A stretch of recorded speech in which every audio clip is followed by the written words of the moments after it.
الحمد لله رب العالمين والصلاة والسلام على أشرف الأنبياء وسيد المرسلين وعلى آله وصحبه ومن تبعهم بإحسان إلى يوم الدين. أما بعد فقد قال الله سبحانه وتعالى في القرآن العظيم والفرقان المجيد: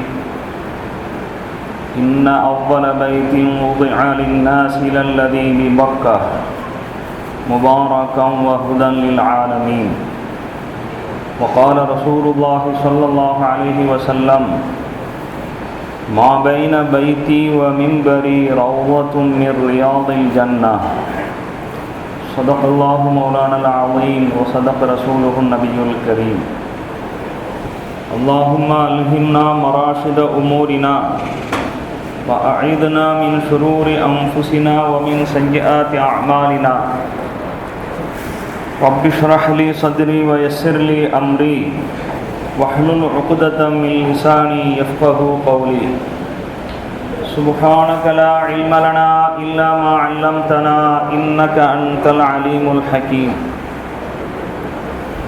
எல்லா புகழும் புகழ்ச்சியும் ஏக இறைவன் அல்லாஹ் ஒருவனுக்கே சொந்தம். ஸலாத்தும் சலாமும் நம் பெருமானார் ரசூலுல்லாஹி ஸல்லல்லாஹு அலைஹி வஸல்லம் அன்னவர்கள் மீதும், அன்னாரின் வழி நடந்த சஹாபாக்கள், தாபிஈன்கள், தபா தாபிஈன்கள், ஷுஹதாக்கள், உலமாக்கள், நல்லவர்கள், நாதாக்கள், இங்கு கூடியிருக்கும் நம் அனைவர் மீதும் அனைத்து முஸ்லிம்களின் மீதும் நிறைவாக கிடைக்கட்டுமாக. பேரன்பிற்கும் மிகுந்த மரியாதைக்கும் உரிய பெரியோர்களே, அன்பிற்கும் மிகுந்த பாசத்துக்கும் உரித்தான அன்பு சகோதரர்களே, அஸ்ஸலாமு அலைக்கும் வரஹ்மத்துல்லாஹி வபரகாத்துஹு. ரப்புல் ஆலமீன் அல்லாஹு ஜல்ல ஷஅனுஹு வ தஆலாவின் மிக பெரும் அருளால் சிறப்பான இவ்வேளையில் முபாரக்கான இந்த மஜ்லிஸில் நாம் ஒன்று கூடியிருக்கிறோம். ரப்புல் ஆலமீன் நமக்கு அளித்த இந்த நல்ல வாய்ப்பை நாம் நன்றியோடு நினைத்து பார்க்க வேண்டும். இந்த உலகில் வாழுகின்ற முஸ்லிம்கள் அனைவருடைய மனங்களில், அனைவர்களுடைய நினைவுகளில் நீங்காத இடம் பெற்றிருக்கிற இரு நகரங்கள் இருக்குமென்றால், ஒன்று மக்கா, இன்னொன்று மதீனா. எல்லா முஸ்லிம்களும் ஆண்டின் எல்லா நாட்களிலும் நினைத்து பார்க்கிற இருவரும் நகரங்கள் என்று சொன்னால் அது மிகையல்ல. ஏனென்றால் இறை இல்லம் கஅபாவின் நினைவும், இறை தூதர் ஸல்லல்லாஹு அலைஹி வஸல்லம் அவர்களின் தங்குமிடமாகிய ரௌலாவின் நினைவும் இறை விசுவாசிகளாகிய முஃமின்களாகிய நம்முடைய இதயங்களில் என்றென்றும் நிழலாடிக்கொண்டே இருக்கின்றன. ஒவ்வொரு நாளும் ஒரு முஸ்லிம் தொழ வேண்டியவன், தொழுகையின் போது அவன் கஅபத்துல்லாவை நோக்கி தொழ வேண்டும் என்கிற அடிப்படையில் கஅபா நினைவுக்கு வருகிறது. அதன் மூலமாக புனித மக்கமா நகரம் நினைவுக்கு வருகிறது. தொழுகைக்காக வேண்டி, ஒவ்வொரு தொழுகைக்காக வேண்டியும் பாங்கு உரைக்கப்படுகிறது. அதில் முஹம்மது ஸல்லல்லாஹு அலைஹி வஸல்லம் அவர்களுடைய திருநாமம் உச்சரிக்கப்படுகிறது. பெருமானார் ஸல்லல்லாஹு அலைஹி வஸல்லம் அவர்களுடைய திருநாமத்தை உச்சரிப்பவர் அல்லது உச்சரிப்பதை கேட்பவர் ரசூலுல்லாஹி ஸல்லல்லாஹு அலைஹி வஸல்லம் அவர்களை நினைத்து பார்க்காமல் இருக்க மாட்டார். அவர்களுடைய நினைவு நமக்கு மதீனாவையும் சேர்த்து ஞாபகப்படுத்தி விடுகிறது. கண்ணியத்துக்குரிய பெரியோர்களே, இன்னும் பல சந்தர்ப்பங்கள் மார்க்க உரைகளை கேட்பதன் மூலமாக, குர்ஆன் ஹதீஸை படிப்பதன் மூலமாக, அதில் மக்காவுடைய மதீனாவுடைய சிறப்புகள், அதனுடைய வரலாற்று குறிப்புகள் எல்லாம் கூறப்படுவதன் மூலமாகவும் நமக்கு நினைவூட்டப்பட்டு கொண்டிருக்கின்றன. குறிப்பாக ஹஜ்ஜுடைய மாதங்களாகிய இந்த நாட்களிலே அந்த நகரங்களை பற்றிய நினைவு கண்டிப்பாக உலகத்தில் உள்ள எல்லா முஸ்லிம்களுடைய மனதிலும் வந்து போய் கொண்டிருக்கின்றது. அன்பார்ந்த பெரியோர்களே, இரு நகரங்களும் வெவ்வேறு விதத்தில் புனிதமானவை, கண்ணியமானவை. இரு நகரங்களை குறித்தும் அல் ஹரமைன் கண்ணியமான இரு பூமிகள் என்று அடையாளப்படுத்தப்படும். இரண்டும் எவ்வளவு மதிப்புமிக்க நகரம் என்பதற்கு ஒரே ஒரு எடுத்துக்காட்டு சொன்னால் போதும் என்று நினைக்கிறேன்.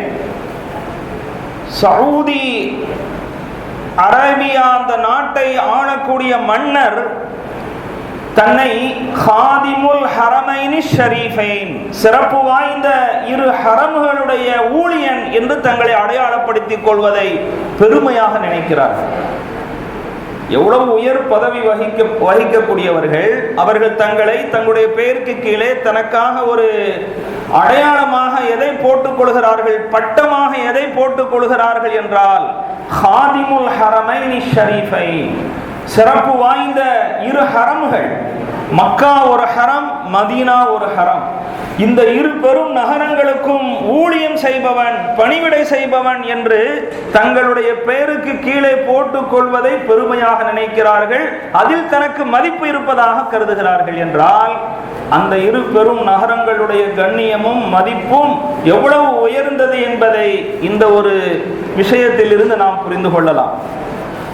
கண்ணியத்துக்குரிய பெரியோர்களே, இரண்டும் வெவ்வேறான புனிதங்களும் கண்ணியமும் பெற்றன. இரண்டையும் தனித்தனியாக கூறலாம், பேசலாம், பேசப்பட்டிருக்கிறது. இப்பொழுது நான் மக்கா நகரம், மதீனா நகரம் இரண்டுக்கிடையே இருக்கின்ற ஒற்றுமையான சில விஷயங்கள், ஒப்பீட்டு முறையில இரண்டுக்கும் இடையில் இருக்கின்ற தொடர்புகள், அந்த தொடர்பின் பேரில் அந்த இரண்டுக்கும் கிடைக்கிற மதிப்புகளை பற்றி இந்த உரையிலே நான் குறிப்பிடலாம் என்று ஆசைப்படுகிறேன். இறை தூதர் ஸல்லல்லாஹு அலைஹி வஸல்லம் அவர்கள் பிறந்த நகரம் மக்கா என்றால் இவ்வுலகை விட்டு அவர்கள் பிரிந்த நகரம் மதீனாவாகும். இறை தூதர் ஸல்லல்லாஹு அலைஹி வஸல்லம் அவர்களால் இஸ்லாம் என்னும் அருள் தொடர்ந்தது மக்காவில் இருந்து என்றால் அது உலகின் பல திக்குகளுக்கும் படர்ந்தது மதீனாவில் இருந்து. மக்கா நகரம் ஹஜ்ரத் இப்ராஹிம் அலைஹிஸ்ஸலாத்து வஸ்ஸலாம் இன்னும் அவர்களுடைய குடும்பத்தினரால் பாக்கியம் பெற்றது என்றால் மதீனா நகரம் முஹம்மது நபி ஸல்லல்லாஹு அலைஹி வஸல்லம் அவர்கள் மற்றும் அவர்களின் தோழர்களால் புனிதம் பெற்றது. இப்படியாக நிறைய ஒற்றுமைகளை மக்காவுக்கும் மதீனாவுக்கும் இடையிலே நாம் சொல்லிக்கொண்டே போகலாம். அதன் அடிப்படையிலே சில விவரங்களை நாம் இப்பொழுது பார்க்கலாம். உலக வரலாற்றில் முதலில் இறைவனை வணங்குவதற்கென்று அமைக்கப்பட்ட ஒரு பள்ளிவாயில் இருக்கிறது என்று சொன்னால் அது மக்காவிலே. அதே சமயம் உம்மி நபியாகிய ஹஜ்ரத் முஹம்மது ரசூலுல்லாஹி ஸல்லல்லாஹு அலைஹி வஸல்லம் அவர்கள் தங்களுடைய வாழ்நாளிலே முதலில் கட்டி எழுப்பிய அமைத்த ஒரு பள்ளிவாசல் இருக்கிறது என்று சொன்னால் அது மதீனாவில் இருக்கிறது. இப்படியாக பல தொடர்புகள் இரு நகரங்களுக்கு இடையிலே இருப்பதை நாம் பார்ப்போம். குர்ஆன் ஷரீஃபிலே அல்லாஹ் தஆலா சொல்லி காட்டுவான், இன்ன அவ்வல பைத்தின் உதிஅ லின்னாஸ் லல்லதி பிபக்கா.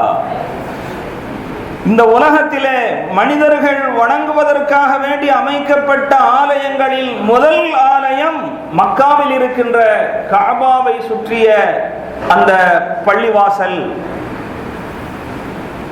இதே போல ஹஜ்ரத் ரசூலுல்லாஹி ஸல்லல்லாஹு அலைஹி வஸல்லம் அவர்களிடத்திலே தெளிவாக ஒரு கேள்வி முன்வைக்கப்பட்டது, ஐயு மஸ்ஜிதின் உதிஅ ஃபில் அர்தி அவ்வலு. இந்த பூமியிலே முதலில் கட்டப்பட்ட பள்ளிவாசல் எது என்று கேட்டதற்கு அல் மஸ்ஜிதுல் ஹராம், மக்காவில் இருக்கின்ற கண்ணியம் வாய்ந்த பள்ளிவாசல் என்று ரசூலுல்லாஹி ஸல்லல்லாஹு அலைஹி வஸல்லம் அவர்கள் சொன்னார்கள். அதற்கு அடுத்தபடியாக கட்டப்பட்ட பள்ளி எது என்று கேட்கப்பட்ட போது அல் மஸ்ஜிதுல் அக்ஸா, பைத்துல் முகத்தஸில் இருக்கின்ற அல் மஸ்ஜிதுல் அக்ஸாவாகும். இரண்டுக்கும் இடையிலே எவ்வளவு காலம் இடைவெளி என்று கேட்கப்பட்டதற்கு 40 சனா, 40 வருடங்கள் இடைவெளி இருந்தது என்று ரசூலுல்லாஹி ஸல்லல்லாஹு அலைஹி வஸல்லம் அவர்கள் கூறியிருக்கிறார்கள். அப்போ உலக வரலாற்றிலே முதலில் இந்த பூமியின் மீது எழுப்பப்பட்ட ஒரு புண்ணிய ஆலயம், ஒரு மஸ்ஜித் என்று இருக்குமானால் அது கஅபா, அது மக்காவில் இருக்கிறது. ஹஜ்ரத் ரசூலுல்லாஹி ஸல்லல்லாஹு அலைஹி வஸல்லம் அவர்கள் தங்களுடைய ஆயுளிலே, தங்களுடைய மேற்பார்வையிலே தாங்களாக ஒரு இடத்தை தேர்வு செய்து அவர்கள் கட்டி எழுப்பிய பள்ளிவாசல் ஒன்று முதலாக இருக்கும் என்று சொன்னால் அது மதீனாவில் இருக்கின்ற குபா பள்ளிவாசல்.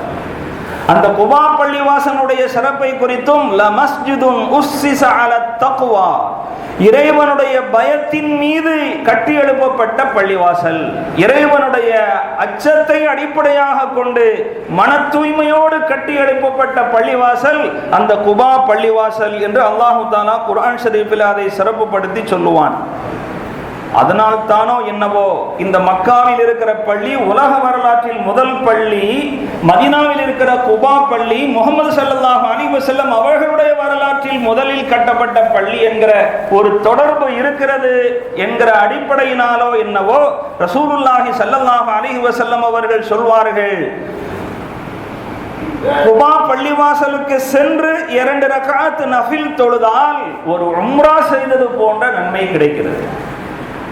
உலக வரலாற்றிலே முதலில் கட்டி எழுப்பப்பட்ட பள்ளிக்கு சென்று உம்ராவை நிறைவு செய்ய முடியும்.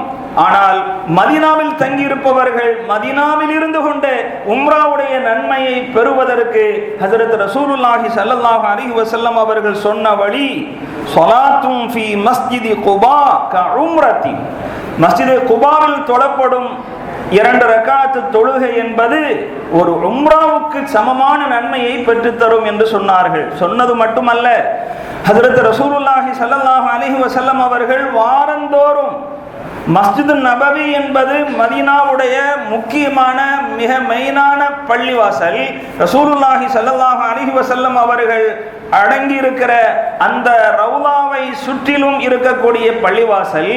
ஆனால் ரசூலுல்லாஹி ஸல்லல்லாஹு அலைஹி வஸல்லம் அவர்கள் தாங்கள் இருக்கும் அந்த மஸ்ஜிது நபவியில் இருந்து வாரம் ஒரு முறை, அதாவது சனிக்கிழமை அன்று குபா பள்ளிவாசலுக்கு ஜியாரத்துக்காக வேண்டி செல்வார்கள்.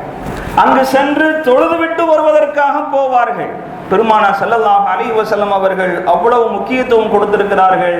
சுமார் 3.5 கிலோமீட்டர் தொலைதூரம் இருக்கிறது மஸ்ஜித் நபவியிலிருந்து குபா பள்ளிவாசல் என்பது 3.5 கிலோமீட்டர் தூரம் இருக்கிறது. ரசூலுல்லாஹி ஸல்லல்லாஹு அலைஹி வஸல்லம் அவர்கள் ஒவ்வொரு வாரமும் சனிக்கிழமை அன்று வாகனத்தில் பயணித்தும் போவார்கள், நடந்தும் போவார்கள் என்ற குறிப்பு வருகிறது. அன்பார்ந்த பெரியவர்களே, இதன் மூலம் நாம் ஒரு 2 நகரங்களுக்கு இடையில் இருக்கின்ற விசேஷமான ஒற்றுமையும் தொடர்பையும் நாம் புரிந்து கொள்ள முடிகிறது. அதே போல அல்லாஹ்வுடைய கலீல் என்று சொல்லப்படுகின்ற போற்றப்படுகின்ற ஹஜ்ரத் இப்ராஹிம் அலைஹிஸ்ஸலாத்து வஸ்ஸலாம் அவர்களுடைய துஆ பாக்கியத்தை பெற்ற நகரம் மக்கா. பெருமானார் ஸல்லல்லாஹு அலைஹி வஸல்லம் அல்லாஹ்வுடைய ஹபீப் என்று போற்றப்படுகின்ற பெருமானார் ஸல்லல்லாஹு அலைஹி வஸல்லம் அவர்களுடைய துஆ பாக்கியத்தை பெற்ற நகரமாக மதீனா இருக்கிறது. அப்போ ஒரு புறம் ஒரு நகரத்திற்கு அல்லாஹ்வுடைய கலீலின் துஆ கிடைத்திருக்கிறது, இன்னொரு நகரத்திற்கு அல்லாஹ்வுடைய ஹபீபின் துஆ கிடைத்திருக்கிறது. குர்ஆன் ஷரீஃபில் வருகிறது, ஹஜ்ரத் இப்ராஹிம் அலைஹிஸ்ஸலாத்து வஸ்ஸலாம் அவர்கள் தங்களுடைய மனைவி ஹாஜரா அம்மையார் அவர்களையும் தங்களுடைய அருமை மகனார் குழந்தையாக இருக்கின்ற அந்த இஸ்மாயில் அலைஹிஸ்ஸலாம் அவர்களையும் அழைத்து மக்காவில் குடியமர்த்தினார்கள். அந்த நேரத்தில் மனித சஞ்சாரமற்ற, மனிதன் வாழ்வதற்கான எந்த விதமான அடையாளமும் அறிகுறியும் இல்லாத ஒரு வண்ணாந்தர காடாக காட்சியளித்தது மக்கா. ஹஜ்ரத் இப்ராஹிம் அலைஹிஸ்ஸலாத்து வஸ்ஸலாம் அவர்கள் தங்களுடைய குடும்பத்தினரை அங்கே விட்டு வருகிற போது துஆ செய்து திரும்பினார்கள். என்ன துஆ செய்தார்கள்? ரப்பி ஜஅல் ஹாதா பலதன் ஆமினா, இந்த மக்கா நகரத்தை மனிதர்களுக்கு அபயம் அளிக்கக்கூடிய, பாதுகாப்பு அளிக்கக்கூடிய ஒரு நகரமாக நீ ஆக்கிடு. வர்ஸுக் அஹ்லஹு மினஸ் ஸமராத்தி, அந்த ஊர்வாசிகளுக்கு எல்லா வகையான பழங்களையும், இந்த உலகத்தில் கிடைக்கின்ற எல்லா வகையான பலன்களையும் வழங்கிடு என்று துஆ செய்தார்கள். அங்கு விவசாயம் செய்வதற்கான எந்த வாய்ப்பும் மக்கா நகரத்திலே கிடையாது. ஆனால் உலகத்தில் விவசாயம் செய்யக்கூடிய எந்த பொருளும் மக்காவில் கிடைக்காமல் போகாது. அந்த அளவுக்கு இன்றைக்கு அங்கே தாராளமாக எல்லாம் கிடைக்கின்றன என்றால் அதான் ஹஜ்ரத் இப்ராஹிம் அலைஹிஸ்ஸலாம் அவர்களுடைய துஆவின் பரக்கத்தாகும். இதே மாதிரி ஹஜ்ரத் ரசூலுல்லாஹி ஸல்லல்லாஹு அலைஹி வஸல்லம் அவர்கள் மதீனாவுடைய வளத்துக்காக, மதீனாவாசிகளுக்கு பரக்கத் கிடைக்க வேண்டும் என்பதற்காக வேண்டி துஆ செய்திருக்கிறார்கள் என்பதை பார்க்கிறோம். ஒரு ஹதீஸில் இந்த அளவுக்கு தெளிவாக வருகிறது, மதீனாவாசிகள் தங்களுடைய தோட்டத்தில் முதல் மகசூல், தங்களுடைய தோட்டத்தில் முதலில் ஒரு பேரித்த மரத்திலே ஒரு பழக்கொலை தள்ளி இருக்கிறது, அது பழுத்து விட்டது என்று சொன்னால் ரசூலுல்லாஹி ஸல்லல்லாஹு அலைஹி வஸல்லம் அவர்களிடத்திலே அந்த பழக்கொலையை அறுத்து கொண்டு வந்து பெருமானார் ஸல்லல்லாஹு அலைஹி வஸல்லம் அவர்களிடத்திலே தந்து துஆ செய்யும்படி வேண்டுகிறார்கள். அப்பொழுது நிறைய துஆ செய்கிறார்கள். மதீனாவுக்காக, மதீனாவாசிகளுக்காக விசேஷமாக நிறைய துஆ செய்தார்கள். அந்த துஆவிலே ஒரு வாசகம் இப்படி இருக்கிறது: அல்லாஹும்ம இன்ன இப்ராஹீம அப்துக வ கலீலுக வ நபியுக். யா அல்லாஹ், இப்ராஹிம் அலைஹிஸ்ஸலாம் அவர்கள் உன்னுடைய அடியாராக, உன்னுடைய நண்பராக, உன்னுடைய நபியாக இருக்கிறார்கள். வ இன்னி அப்துக வ நபியுக், நானும் உன்னுடைய அடியாராக, உன்னுடைய நபியாக இருக்கிறேன். வ இன்னஹு தஆக லிமக்கா, அவர்கள் மக்கா நகரத்திற்காக வேண்டி துஆ செய்தார்கள். வ இன்னி அதுஊக லில் மதீனா பிமிஸ்லி மா தஆக லிமக்கத வ மிஸ்லிஹி மஅஹு. இப்ராஹிம் நபி அலைஹிஸ்ஸலாத்து வஸ்ஸலாம் அவர்கள் மக்கா நகரத்திற்காக வேண்டி என்ன பாக்கியங்களை எல்லாம் கேட்டு துஆ செய்தார்களோ அது மாதிரி நான் மதீனாவுக்கு துஆ செய்கிறேன், இன்னும் அது போன்று ஒரு மடங்கு கூடுதலாக கிடைக்க வேண்டும் என்று துஆ செய்கிறேன் என்று சொன்னார்கள். வேற ஹதீஸிலே தெளிவாக வருகிறது: அல்லாஹும்ம ஜஅல் பில் மதீனா ضعفை மா ஜஅல்த பிமக்கத மினல் பரக்கா. யா அல்லாஹ், மக்காவுக்கு நீ வழங்கி இருக்கக்கூடிய அருள் வளம், அங்கு நீ சொரிந்திருக்கிற பரக்கத், அதனுடைய 2 மடங்கை மதீனாவுக்கு தந்தருள் என்று கேட்பார்கள். இப்படி பெருமானார் ஸல்லல்லாஹு அலைஹி வஸல்லம் அவர்கள் மதீனாவுக்காக, மதீனா வாசிகளுக்காக நிறைய துஆ செய்திருக்கிறார்கள். ஹஸ்ரத் ரசூலுல்லாஹி ஸல்லல்லாஹு அலைஹி வஸல்லம் அவர்களுடைய அன்பிற்கு உரித்தவைகளாக மக்காவும் இருந்திருக்கிறது, மதீனாவும் இருந்திருக்கிறது. இது இன்னொரு வகையிலான தொடர்பு. பெருமானார் ஸல்லல்லாஹு அலைஹி வஸல்லம் அவர்கள் மக்காவையும் நேசித்திருக்கிறார்கள், அவர்கள் புலம்பெயர்ந்து சென்ற அந்த மதீனாவையும் நேசித்தார்கள்.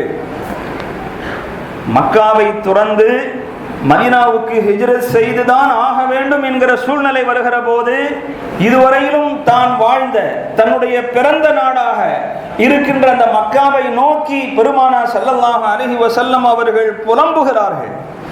அதிலே ஒரு வாசகம் இப்படி வருகிறது: மா அத்யபகி மின் பலதின் வ அஹப்பகி இலைய. என்ன அருமையான ஊர் நீ, எனக்கு எவ்வளவு பிடித்தமான ஊராக நீ இருக்கிறாய். வலவுலா அன்ன கௌமி அஹ்ரஜூனி மின்கி மா சகன்து கைரகி. என்னுடைய சமுதாயம் மட்டும் என்னை இந்த மக்காவில் இருந்து வெளியேற்றாவிட்டால் உன்னையன்றி நான் வேறு ஊரில் சென்று குடியேற மாட்டேன், நான் அங்கு தங்க மாட்டேன் என்று கண்ணீர் மல்க சொல்லிவிட்டு ஹஜ்ரத் ரசூலுல்லாஹி ஸல்லல்லாஹு அலைஹி வஸல்லம் அவர்கள் ஹிஜ்ரத் செய்தார்கள். கண்ணியத்துக்குரிய பெரியவர்களே, இப்படி ஹிஜ்ரத் செய்கிற போது மக்காவின் மீது தனக்கு இருந்த பிரியத்தை வெளிப்படுத்தினார்கள். மதீனாவுக்கு ஹிஜ்ரத் செய்து செல்ல வேண்டும் என்பது அல்லாஹ்வுடைய முடிவு என்பதனால் அவர்கள் அதை தேர்ந்தெடுத்து கொண்டாலும் கூட அவர்களுடைய மன விருப்பம் மக்காவிலேயே தங்க வேண்டும், மக்காவிலேயே குடியிருக்க வேண்டும் என்பதுதான். ஆனால் அல்லாஹு தஆலா அவர்கள் ஹிஜ்ரத் செய்து சென்ற பரக்கத்தினால் அந்த மதீனாவையும் பெருமானார் ஸல்லல்லாஹு அலைஹி வஸல்லம் அவர்களுக்கு மிக பிரியமான ஒரு நகரமாக அல்லாஹு தஆலா ஆக்கிவிட்டான். ஒரு நேரத்திலே மக்காவை விட்டு மதீனாவுக்கு செல்வதற்கு மனம் இல்லை. ஆனால் பின்னொரு நேரத்திலே அந்த மதீனா நகரத்தின் மீது இவர்களுக்கு இவ்வளவு பிரியம் வந்துவிட்டது. வெளியூர்களுக்கு பயணம் சென்று விட்டு திரும்பும் போது மதீனா நகரத்துடைய அந்த கட்டிடங்கள், வீட்டுடைய சுவர்கள் எல்லாம் கண்ணுக்கு தெரிய ஆரம்பித்து விட்டால் தன்னுடைய சந்தோஷத்தை வெளிப்படுத்துவார்கள். வாகனத்தில் பயணித்துக் கொண்டிருப்பவர்கள் தங்களுடைய மதீனா நகரம் தன் பார்வைக்கு வந்துவிட்டது என்று சொன்னால் வாகனத்தை வேகமாக செலுத்துவார்கள், சந்தோஷத்தில் அந்த வாகனத்தை தட்டி கொடுப்பார்கள் என்பதாகவும் வருகிறது. அந்த அளவுக்கு பெருமானார் ஸல்லல்லாஹு அலைஹி வஸல்லம் அவர்கள் மதீனாவை நேசிப்பவர்களாக மாறினார்கள். மக்கா மதீனா 2 நகரங்களிலேயுமே சுவனத்துடைய பகுதி இருக்கிறது. இந்த உலகத்தில் ஒரு மனிதன் சொர்க்கத்துடைய ஒரு பகுதியை பார்க்க வேண்டும், கையால் தொட்டு பார்க்க வேண்டும், முத்தமிட்டு பார்க்க வேண்டும் என்று ஆசைப்பட்டால் அதற்கான வாய்ப்பு மக்காவில் இருப்பது போல மதீனாவிலும் இருக்கிறது. மக்காவில் என்ன இருக்கிறது? ஹஜ்ரத் ரசூலுல்லாஹி ஸல்லல்லாஹு அலைஹி வஸல்லம் அவர்கள் சொல்வார்கள், நஸலல் ஹஜ்ருல் அஸ்வது மினல் ஜன்னா வ ஹுவ அஷத்து பயாதம் மினல் லபன் ஃபஸவ்வததுஹு ஹதாயா பனி ஆதம். கருங்கல் இருக்கிறது, அல் ஹஜ்ருல் அஸ்வத் என்கிற அந்த கருங்கல், அது சொர்க்கத்தில் இருந்து இறங்கியது. அவ்வாறு அது இறங்கும் போது பாலை விட வெண்மையாக இருந்தது. மக்களுடைய குற்றங்கள் அதை கருமையாக்கி விட்டது, கருப்பாக்கி விட்டது என்று ரசூலுல்லாஹி ஸல்லல்லாஹு அலைஹி வஸல்லம் அவர்கள் சொல்வார்கள். அப்ப இந்த உலகத்திலேயே சொர்க்கத்திலிருந்து வந்த ஒரு பொருள் இருக்கிறது என்று சொன்னால் அது அல் ஹஜ்ருல் அஸ்வத். இன்னொரு ஹதீஸில் ஹஜ்ருல் அஸ்வதோடு சேர்த்து மகாம இப்ராஹிம் என்று சொல்கிறோமே, இப்ராஹிம் நபி அலைஹிஸ்ஸலாத்து வஸலாம் அவர்களுடைய புனித பாதம் பதிந்த அடையாளம் இருக்கக்கூடிய அந்த மகாம இப்ராஹிம், கஅபத்துல்லாவை கட்டுவதற்கு அதை அவர்கள் லிஃப்டாக பயன்படுத்தினார்களே, அந்த கல்லும் சேர்த்து ரசூலுல்லாஹி ஸல்லல்லாஹு அலைஹி வஸல்லம் அவர்கள் சொல்கிறார்கள், இன்னர் ருக்ன வல் மகாம யாகூதானி மி யாகூத்தில் ஜன்னா. ஹஜ்ருல் அஸ்வத் என்னும் கல்லும் மகாம இப்ராஹிம் என்று சொல்கின்ற அந்த கல்லும் சொர்க்கத்துடைய ரூபிகளில் இரு ரூபிகள். அந்த சொர்க்கத்திலிருந்து இறங்கிய அந்த வைரக்கற்கள் தமசல்லாஹு நூரஹுமா, அந்த ரெண்டுக்கும் பிரகாசம் இருந்தது. அந்த பிரகாசத்தை அல்லாஹு தாலா அணைத்து விட்டான். அதை மட்டும் அல்லாஹ் அணைக்காமல் விட்டிருப்பானே ஆனால் மஷ்ரிக் மக்ரிப் உலகத்தினுடைய கடைசி பகுதி, அதனுடைய ஆரம்ப பகுதி எல்லாமே வெளிச்சமாகிவிடும் அதனுடைய பிரகாசத்தால் என்று சொல்லி இருக்கிறார்கள். அதன் அடிப்படையிலே பார்க்கிற போது மக்கமா நகரத்திலே சொர்க்கத்திலிருந்து வந்த ஒரு பொருள், அப்ப சொர்க்கத்துடைய ஒரு பகுதி இருக்கக்கூடிய ஒரு புண்ணிய பூமி என்று சொன்னால் அது மக்கா என்கிற போது இதே மாதிரியான ஒரு சிறப்பை அல்லாஹு தாலா மதீனத்துர் ரசூல் ரசூலுல்லாஹி ஸல்லல்லாஹு அலைஹி வஸல்லம் அவர்கள் புலம்பெயர்ந்து சென்ற அந்த மதீனா நகரத்திற்கும் தந்திருக்கிறான் என்பதை நாம் பார்க்கிறோம். ரசூலுல்லாஹி ஸல்லல்லாஹு அலைஹி வஸல்லம் அவர்கள் சொல்வார்கள், மா பைன பைத்தி வ மிம்பரி ரௌலத்தும் மிர் ரியாதில் ஜன்னா. என்னுடைய வீடு, அதாவது இப்பொழுது அவர்கள் அடங்கி இருக்கக்கூடிய அந்த வீடு இருக்கிறதே, அதுவும் ஆயிஷா ரலியல்லாஹு அன்ஹா அவர்களுடைய வீட்டில் இருக்கிற போது வஃபாத்தானார்கள். அந்த வீட்டிலேயே அவர்கள் அடக்கம் செய்யப்பட்டிருக்கிறார்கள். நபிமார்கள் எந்த இடத்தில் வைத்து மரணிக்கிறார்களோ அங்கேயே அடக்கம் செய்யப்படுவார்கள்.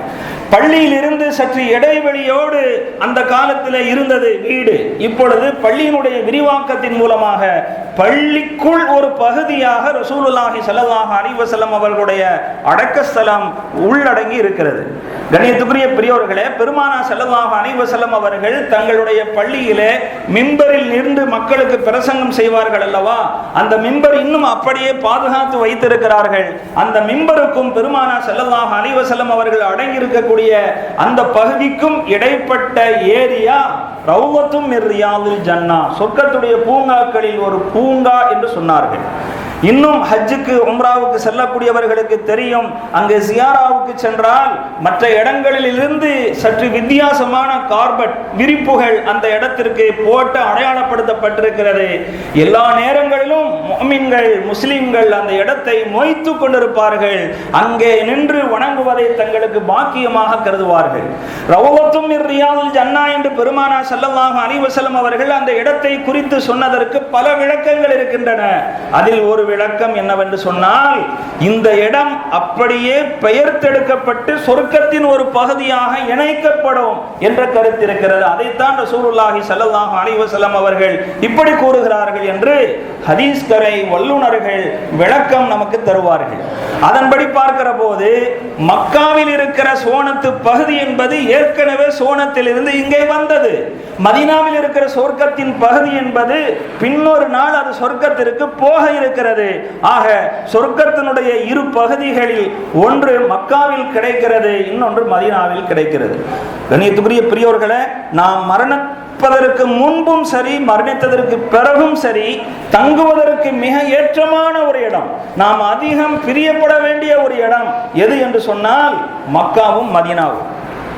பெருமானார் ஸல்லல்லாஹு அலைஹி வஸல்லம் அவர்கள் இப்படி சொல்வார்கள், இரு ஹரம் மக்கா மதீனா ஆகிய இரு ஹரம்களில் ஏதாவது ஒரு ஹரமிலே ஒருவர் மரணிக்கிறார் என்று சொன்னால் எல்லோரும் பயத்திலும் பீதியிலும் இருக்கக்கூடிய கியாமத் நாளையிலே இந்த மனிதர்கள் அச்சமற்றவர்களாக எழுப்பப்படுவார்கள், எந்த விதமான பயமும் இல்லாதவர்களாக எழுப்பப்படுவார்கள். இத்தகைய பாக்கியம் அந்த மக்கா மதீனாவிலே மரணிப்பவர்களுக்கு கிடைக்கிறது. ஹஜ்ரத் உமர் ரலியல்லாஹு அன்ஹு அவர்கள் தங்களுடைய துஆவிலே இப்படி கேட்டு வருவார்கள், அல்லாஹும்ம அர்ஸுக்னி ஷஹாதத்தன் ஃபீ சபீலிக், யா அல்லாஹ் உன் பாதையில் வீரமரணம் அடையும் பாக்கியத்தை எனக்கு வழங்கு. வஜஅல் மௌதி ஃபீ பலதி ரசூலிக் ஸல்லல்லாஹு அலைஹி வஸல்லம், என்னுடைய மரணத்தை உன்னுடைய தூதரின் ஊரிலே ஏற்படுத்து என்பதாக சொல்வார்கள். இந்த அளவுக்கு மதீனாவிலே மரணிப்பவருக்கு என்னுடைய விசேஷமான சிபாரிசு கிடைக்கும் என்றும் ரசூலுல்லாஹி ஸல்லல்லாஹு அலைஹி வஸல்லம் அவர்கள் கூறியிருக்கிறார்கள்.